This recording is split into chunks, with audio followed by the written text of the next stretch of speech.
오늘 본문의 말씀은 하나님의 말씀은 살았다라고 말합니다. 하나님의 말씀은 살아있고 활력이 있다고 말합니다. 말씀이 살아있다고 강조하는 것은 죽은 말씀도 있다는 거예요. 그러면 무엇이 살아있는 말씀이고 무엇이 죽은 말씀입니까? 말씀이 살아있다고 하는 것은, 말씀이 살아있는 것은 말씀하신 분이 살아있다는 거죠. 말씀하신 분이 죽었다면 그 말은 능력이 없어요.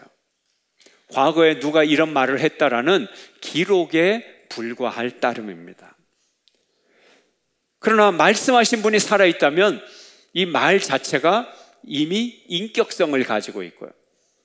그 다음에 책임성이 있고 신뢰성이 있는 거예요. 그리고 역동성을 갖게 됩니다. 그 말이 지켜지고 이루어지는 거죠.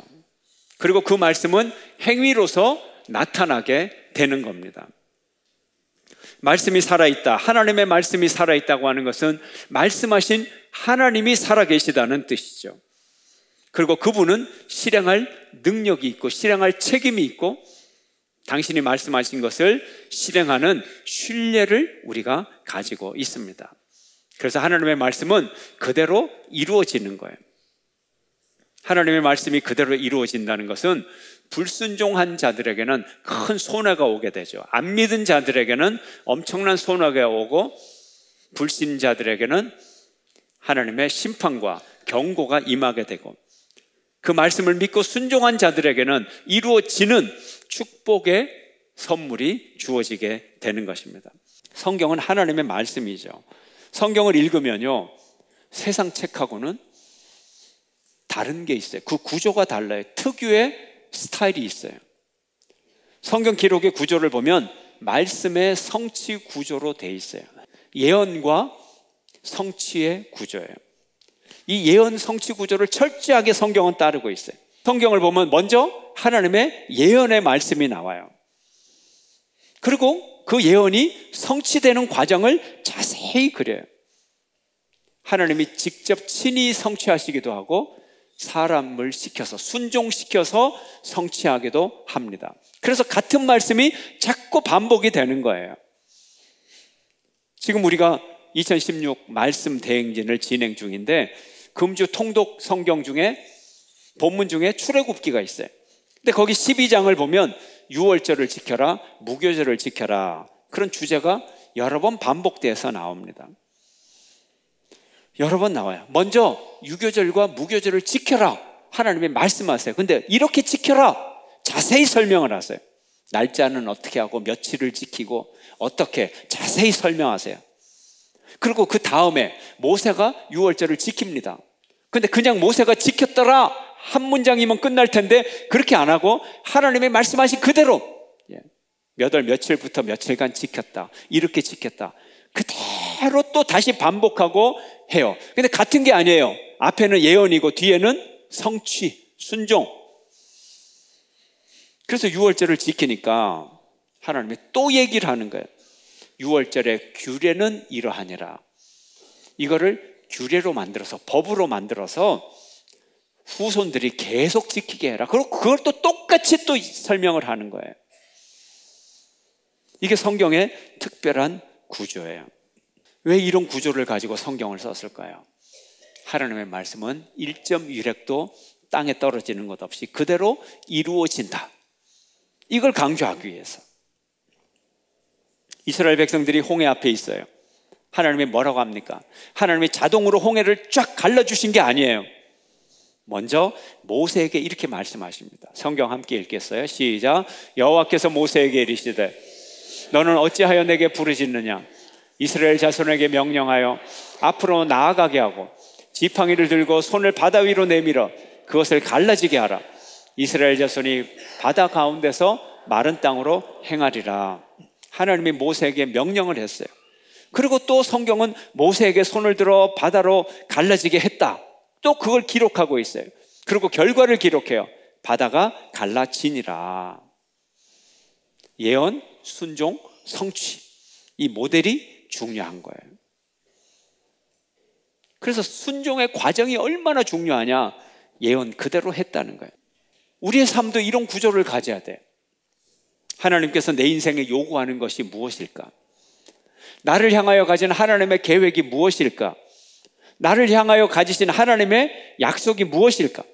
이것을 알고, 이것을 듣고 알고 행하면서 사는 삶이 생명의 삶인 거예요. 하나님이 날 향하여 가지신 하나님의 계획을 내가 알아야 내가 그 체크리스트를 하나씩, 오늘 할 일이 뭐지? 내일 할 일이 뭐지? 그걸 해나갈 거 아닙니까? 오늘 본문 12절을 다시 한번 읽겠습니다. 함께 시작. 하나님의 말씀은 살아있고 활력이 있어 좌우의 날선 어떤 검보다도 예리하여 혼과 영과 및 관절과 골수를 찔러 쪼개기까지 하며 또 마음의 생각과 뜻을 판단하나니. 살아있고 활력이 있어요. 에너지도 있고 운동성도 있고. 그런데 문제는 이것이 칼이란 말이에요. 칼이 움직여요. 움직여. 심판하신다는 거죠. 그래서 첫째, 말씀은 좌우에 날이 선 어떤 검보다도 예리하다는 거예요. 뭉툭한 칼이 아니고요, 이렇게 대도 잘려질까 말까 하는 칼이 아니고 아주 날이 섰는데 양날이 다 서 있어요. 이리 휘둘러도 그 칼에 맞으면 잘라지고 저리 휘둘러도 잘라지는 거예요. 그것도 예리하다는 거예요. 치명적인 무기가 될 수 있다는 거예요. 하나님의 말씀을 잘 듣지 아니하면 이 칼의 심판을 받을 수 있다는 거예요. 이스라엘 백성들 하나님의 말씀을 안 들었을 때 가나안 사람들의 검이 그들을 찔렀어요. 하나님에 대한 순종은 평화와 안식으로 인도되지만 하나님의 말씀에 대한 불순종은 하나님의 진노와 심판으로 연결되는 것입니다. 말씀은 생명력이 있어요. 검보다도 예리해요. 두 번째로 하나님의 말씀은 혼과 영과 및 관절과 골수를 찔러 쪼개기까지 한다는 거예요. 날카로운 칼이기 때문에 숨길 수가 없어요. 우리의 혼, 영, 정신세계, 관절과 골수, 육신과 모든 삶의 문제들까지 깊이 찔러 쪼갠다는 거예요. 찌른다는 건 뭐예요? 찌른다 하는 것은 꿰뚫는다는 거예요. 속에 있는 것까지 다 알아낸다는 거예요. 찔러 쪼개서 해부해서 다 속을 들여다본다는 거예요. 우리의 의식과 자기 자신도 모르는 그 무의식 속에 있는 범죄까지도, 잠재의식까지도 하나님은 다 들춰내서 해부해서 볼 수 있다는 거예요. 세 번째로 말씀은 우리의 생각과 뜻을 판단하십니다. 아까 영과 혼과 관절과 골수를 찔러 쪼갠다, 이것은 이미 다 생각과 뜻을 안다는 거예요. 그러니까 세 번째는 판단한다는 의미가 중요한 거예요. 판단은 법적 용어입니다. 심판하신다는 거예요. 판결을 내리신다는 거예요. 하나님의 말씀은 사람의 인격의 가장 깊은 곳까지 통찰하실 수가 있기 때문에 그 사람을 정확하게 상을 주시든지 벌을 주시든지 하나님은 심판하실 수 있다는 거예요. 어느 정도까지? 아주 정확하게 13절 말씀 함께 읽습니다. 시작. 지으신 것이 하나도 그 앞에 나타나지 않음이 없고 우리의 결산을 받으실 이의 눈앞에 만물이 벌거벗은 것 같이 드러나느니라. 그 앞에 나타나지 않음이 없어요. 증거를 못 찾아서 뭐 무슨 이상한 재판이, 그런 게 아니에요. 모든 증거를 하나님은 다 찾아낼 수 있어요. 다 알고 계시니까. 하나님이 지으신 모든 것, 하나님이 창조하신 모든 것, 물질적인 세계나 또는 영적인 세계나 모든 피조물을 하나님은 심판하시고 모든 것을 다 알고 계신다는 거예요. 하나님의 말씀이 생명력을 갖고 있기 때문에 인간의 마음과 뜻을 감찰하시고 파악하는 그 능력이 아주 탁월해서 모든 것을 벌거벗긴 것처럼, 칼을 가지고 모든 것을 해부하는 것처럼 깊은 속을 다 들여다보시고 우리는 어떤 창조물도 하나님의 시선을 피할 수가 없다는 거예요. 그래서 오늘 본문은 말해요. 하나님의 앞에서 우리의 결산 받으실 분이다. 결산 받으실 분이다. 우리 인생의 결산을, 보고를 하나님 앞에 반드시 해야 되는 거예요. 결산을 받으실 이에게. 근데 그분이 다 알고 계신단 말이에요. 감출 수가 없어요. 드러나느니라. 그런데 드러난다는 게 뭐냐면 목이 드러난다는 의미를 갖고 있어요. 목이 드러나는 거야. 목을 뒤로 탁 젖히면 꼼짝 못하게 너 불어 그러면 다 불 수밖에 없는 거예요. 꼼짝을 못하. 레슬링을 하는 선수가 상대방을 탁 기술을 걸어가지고 말이죠, 목을 탁 잡고 목을 딱 했어요. 그럼 상대방은 목이 딱 젖혀졌는데 움직일 수가 없어요. 그럼 심판이 1, 2, 3 KO 이렇게 되는 거예요. 그 상태를 얘기하는 거예요. 옛날에 운동선수들은 유니폼이 없었잖아요. 옛날 옷이라는 게 치렁치렁 이게 감는 옷인데 그걸 가지고 무슨 레슬링을 하겠어요? 무슨 육상을 하겠어요? 그러니까 운동선수들이 옷을 다 벗어버리고 유니폼을 전혀 옷을 안 입고 그리고 이제 운동 경기를 했단 말이에요. 그래서 레슬링을 벌거벗고 하는데 목을 잡아서 탁 하면 꼼짝을 못하니까 모든 걸 다 볼 수밖에 없어요. 보일 수밖에 없는 거예요. 그래서 벌거벗은 것처럼 다 본다는 거예요. 그것도 꼼짝 못하게 정지 상태에서. 하나님은 모든 피조물을 창조하시고 지배하시는 하나님, 그리고 그 하나님의 눈동자 앞에서 그 시야를 감출 것이 없고 은폐할 수가 없는 것입니다. 우리의 모든 것은 하나님의 말씀 앞에 드러나는 거예요. 말씀은 우리에게 거울이면서 말씀은 우리의 수술칼이 되어서 우리의 속까지 다, 영혼의 속까지 드러난다는 거예요. 우리가 하나님을 피할 길이 없어요, 여러분. 자기 눈을 가린다고 하나님을 피하는 게 아니에요. 시편 139편은 이렇게 말합니다. 먼저 한 절을 읽겠습니다. 시작. 내가 주의 영을 떠나 어디로 가며 주의 앞에서 어디로 피하리이까. 정지. 이까지. 우리가 하나님의 영을 떠나 어디로 가며 주의 앞에서 어디로 피할까요? 어디로 피할까요, 여러분? 여러분의 아파트로 피할 거예요? 화장실로 피할 거예요? 어디로? 미국에 있는 아들 집으로? 어디로 도망갈 거예요? 대답은 뭐예요? Nowhere. 피할 데가 없습니다. 계속 읽겠어요. 시작. 내가 하늘에 올라갈지라도 거기 계시며 수월에 내 자리를 펼지라도 거기 계시나이다. 내가 새벽 날개를 치며 바다 끝에 가서 거주할지라도 거기서도 주의 손이 나를 인도하시며 주의 오른손이 나를 붙드시리이다. 하늘로 올라가면 하나님이 계시니까 피할 길 없잖아요. 지옥으로 가면요, 음부에 떨어지면, 바다 저 깊은 곳에 빠져버리면 하나님이 나를 발견하실까? 오늘 본문은요, 거기서도 주의 손이 인도하신다. 음부에도 하나님의 능력이 있어요. 바닷속에도 하나님의 능력이 있어요. 계시록에 보면 어때요? 죽은 자들이 바다에서 다시 살아나고 음부에 있던 영들이 다시 살아나고, 아, 내가 지옥 구석에 가서 하나님의 눈동자를 피하리라. 아니요, 하나님이 지옥문을 딱 열고 너 나와, 다시 살려내는 거예요. 바다 깊은 곳에 있는데 하나님이 깊은 곳에 다시 살려내는 거예요. 피할 길이 없어요. 눈을 가리고 하나님을 피했는데 하나님이 궁둥이를 잡아 당겨서, 등어리를 잡아 당겨서 세워놓는 거예요. 세워놓는 거예요. 그러니 하나님을 피하겠다고, 그 생각 자체가 어리석은 거예요. 생각 자체가 어리석은 거예요. 주님의 말씀으로 우리를 지으셨기 때문에 말씀이 우리를 보고 모르는 게 없다는 거예요. 시편 139편 13절 함께 시작. 주께서 내 내장을 지으시며 나의 모태에서 나를 만드셨나요? 뭐로 만들었어요? 말씀 명령으로 만들었잖아요. 말씀이 주의 명령으로 내 내장도 만들고 나를 모태에서 나를 만드셨어요. 그러니 내가 생기기도 전부터 나를 알고 계신 거예요. 그러니까 나를 만들었죠. 그리고 앞으로의 모든 운명도 알고 계세요. 16절 함께 시작. 내 형질이 이루어지기 전에 주의 눈이 보셨으며 나를 위하여 정한 날이 하루도 되기 전에 주의 책에 다 기록되었나이다.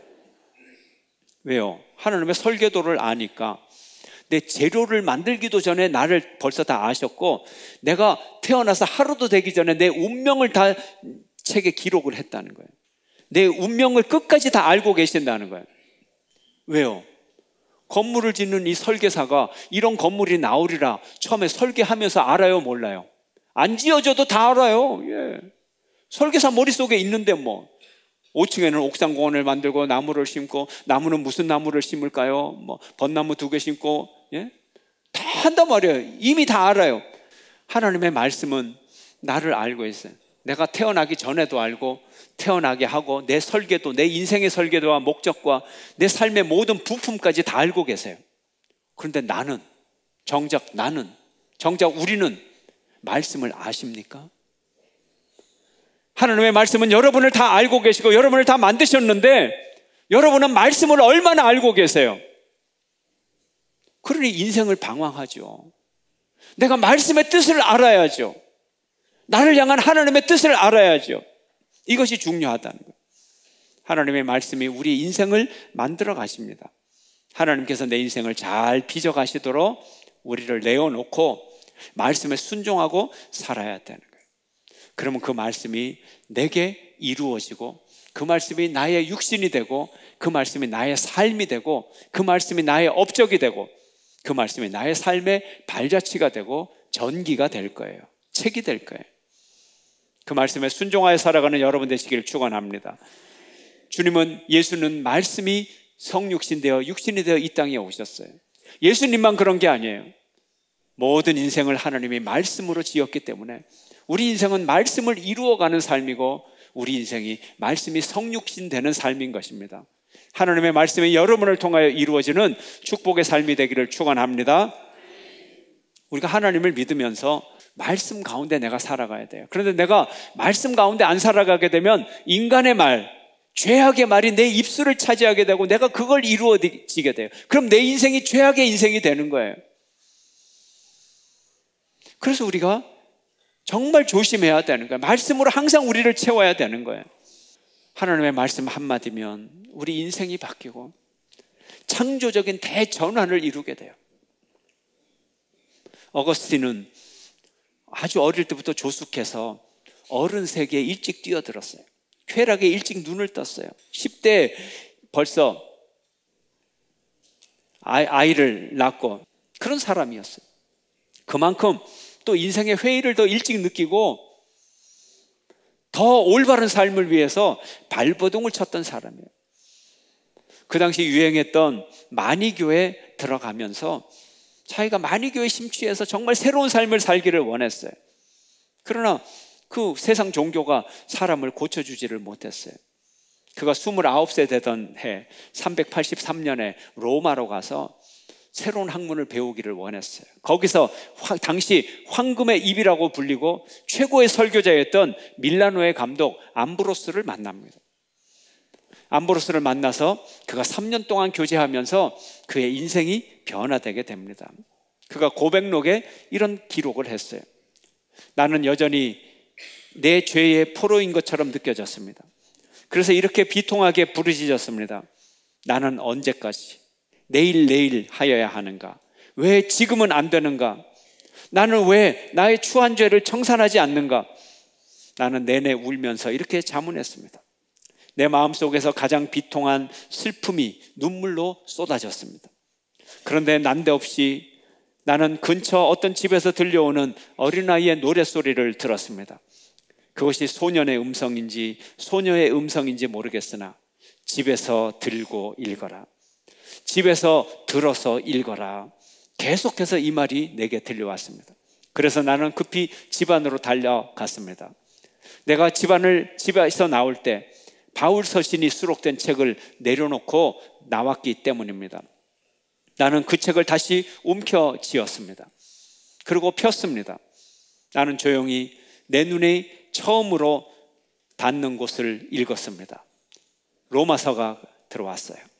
방탕과 술 취하지 말며 음란과 호색하지 말며 쟁투와 시기하지 말고 오직 주 예수 그리스도로 옷 입고 정욕을 위하여 육신의 일을 도모하지 말라. 로마서 13장 13절에서 14절 말씀이 그의 눈에 탁 들어왔는데 이 말씀 한마디가 그토록 오랜 시간 동안 진리를 찾아 헤매고 고민하고 걱정하고 고통스러워하는 이 모든 문제가 하나님의 말씀 한마디에 다 풀려버렸어요. 그래서 그가 이렇게 고백합니다. 내가 그 구절을 읽는 순간 확신의 빛이 밀물처럼 내 마음속으로 밀려 들어오고 모든 의심의 어두움이 사라졌습니다. 이 말씀 한마디에 어거스틴은 오랜 인생의 방황을 끝내고 옛생애에 종지부를 찍고 그런 새로운 삶을 시작했던 것입니다. 마틴 루터, 그는 로마를 그리워했습니다. 그리워하고 또 그리워하던 그 로마에, 성지 로마에 순례객이 되어 이제 수도 원장님, 신부님을 보조하는 보조자가 되어 순례객들 틈에 끼어 로마로 가게 됐어요. 로마에서 성계단 교회를 바라보면서 그 계단을 무릎으로, 고행으로 기도하며 올라가기 시작합니다. 진심으로 그 계단을 올라갔어요. 한 계단 한 계단 기도하며 그 계단을 올라갔습니다. 근데 그 계단을 다 올라갔는데 무릎은 아파오는데 자기가 그렇게 진지한 기도를 드렸어도 자기 내면의 변화는 전혀 변화가 되는 것이 없었습니다. 내가 이렇게 무릎으로 고행을 하면서 계단을 올라왔는데, 그런 생각을 하는 순간 그의 마음속에 한 음성이 들렸어요. 로마서 1장 17절의 말씀입니다. 함께 읽습니다. 시작. 복음에는 하나님의 의가 나타나서 믿음으로 믿음에 이르게 하나니 기록된 바 오직 의인은 믿음으로 말미암아 살리라 함과 같으니라. 그래, 내가 무릎으로 계단을 올라온다고 의인이 되는 게 아니라 예수 그리스도를 믿음으로 말미암아 내가 의인이 되는 것이지. 이걸 깊이 새기게 됐어요. 그리고 얼마 후에 그가 종교개혁을 시작하면서 바로 이 말씀의 능력으로 그가 종교개혁을 완성할 수가 있었던 것입니다. 제가 대학 졸업을 앞두고 이제 내가 대학을 졸업하면 무엇을 할 건가 깊은 고민을 하게 되었어요. 하나님께서 확실하게 말씀해 주시면 참 좋을 텐데, 오랜 시간을 고민하고 또 기도했지만 하나님이 뭐 그렇게 대답을 주질 않았어요. 더군다나 어떤 길이 좀 막히고 그러면 길이 하나밖에 없구나 그러고 갈 수가 있는데 가능성들이 계속 열리고 있었어요. 근데 밤에 주님이 제게 나타나셔서 나의 십자가를 너에게 주노라. 주님이 당신의 십자가를 제 등에 딱 붙여주시고는 그냥 떠나가 버리셨어요. 한마디만 말씀하시고 그냥 가버리셨어요. 그러니 제가 반품을 할 수가 있나요? 어떻게 하나요? 주님 한마디 말씀이면 인생이 결정되는 거예요. 고민이 사라지는 거예요. 날마다 말씀해 주시는 하나님, 저에게도 한마디 말씀을 주시옵소서. 말씀하시고 친히 이루시는 주님, 내게도 한마디 말씀을 주시옵소서. 살아있는 말씀을 주시옵시고 그 말씀을 내게 이루어 주시옵소서. 이것이 우리의 기도인 것입니다. 살아계신 하나님의 말씀이 여러분에게 들려지기를 바랍니다. 그 살아계신 하나님의 말씀이 여러분에게 이루어지기를 주의 이름으로 축원합니다.